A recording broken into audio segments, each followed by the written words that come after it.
Thank you, Adele, and thanks to the organisers for asking me to come here. Just want to put a warning out before I start.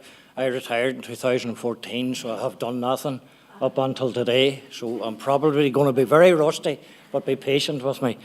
I suppose the background, I spent 10 years in a psychiatric hospital diagnosed with a diagnosis that I no longer accept or believe exists, and that's the diagnosis of paranoid schizophrenia.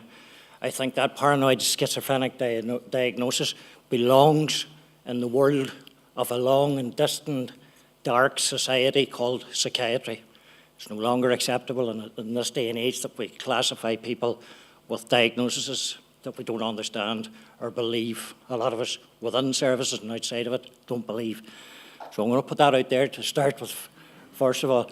And that'll lead me on to probably one of the first pieces of research that I can remember getting involved in. Didn't know it was research, but was involved in it.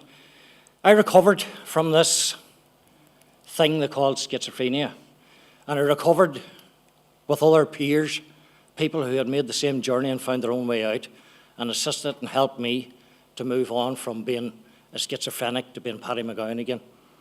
And all of a sudden, a group of very eminent psychiatrists from across the world at one stage become very interested in us sort of funny people that were able to turn our backs on them and walk away from it and decide that we wanted to have our own mental health, not mental illness, but our own mental health, and what we do with that mental health and how we handle it ourselves and how we live with it. So this group of people brought me into the room, and I was all very excited. Been brought into these people, they were going to give me answers. So they started to talk to me about how many voices I heard, told them what sort of conversations. This went on for about 2 hours. And at the end of the 2 hours, I come out of the room exhausted. And I sat outside the door to get a bit of breath back and rest myself before I moved on. And the conversation carried on as I left the room. And I was sitting listening to this.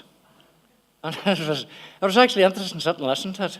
And the conversation ended up with this group of eminent people saying, we must have misdiagnosed him in the first place. Nobody recovers from schizophrenia. It's impossible. And I got up and I thought to myself, that was the first spark. That was the first spark that ignited inside me that this whole thing's wrong. This is not about me or us. This is about you. Whose research? And it got me thinking about all the other bits and pieces of stuff that had happened over the years. Nobody asked us. Nobody talked to us about it. We were just taken for granted that we were there. You'd be lying on a hospital bed and somebody coming in because they're a student or coming in because they're doing a PhD or whatever and thinking that we're open meat, that we can just sit down. And as a friend and colleague of mine, another survivor said, they think they can rape us by taking what our experience is and turning it into some self-gain. And there's an element of truth in that. And people don't like it and it's discomfortable. But hey, that's what my life has been, about discomfort. If people don't like it, I don't apologise for it. Because you know why? In many cases, it's a fact. This whole idea of PPI, in many ways, is good, but we have a lot to learn from it. We have a history and we have a past that we need to recognise, first of all, put it out there, and then start to move on. Because I've 30 years in this. I've designed, along with Agnes, Pierce, Fiona Keogh, and different people over the years, designed and run and led research, published papers on it. And hey, guess what, folks? We're no further on. One of the very first pieces of work we done as a group of survivors was in the north, over 20 years ago. And we got involved with a service up there that were actually trying to bring about a change. Individuals were trying to bring about a change. And they sat down with us and we started to design a questionnaire. 5 months we worked on a questionnaire. People arguing with us about what they wanted on it, what they thought should be on it, and us coming back with, no, well, we think this should be on it. So we come to a compromise. A lot of the questions we didn't like, Some of the ones we could manage and hold on to. But the only way we would do this piece of research was we said to them, we will do it with you and we'll run it with you and we'll do it if you allow us to put on one question of our own at the very end. And this piece of research was about recovery-orientated services. You ever hear the likes of it? Recovery-orientated services. This is what they were trying to get to. So we put in the last question, and these questionnaires were carried out in day services and in inpatient services, but mainly within day services. And the last question was to each of the people was, where do you see yourself in 5 years? Guess what? 96% of them come back and said, we'll still be here. So with all of the nice things that we were trying to do and all the intentions we had, the reality of it was that people couldn't see themselves moving on. And why they couldn't see themselves moving on was their history had told them they were not allowed to move on. Once you're given that diagnosis, you stay within it. It becomes who you are. And that was another wake-up call for me. Was, you know, we want to work and design services, but do we really want the people that use them to be that heavily involved in them whenever it's going to change a vested interest? It's going to change an industry away from how we do things to the way we should be doing them.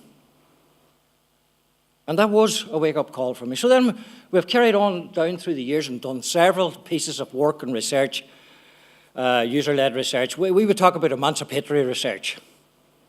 It's about breaking the chains of oppression. We're not here to do what services want us to do.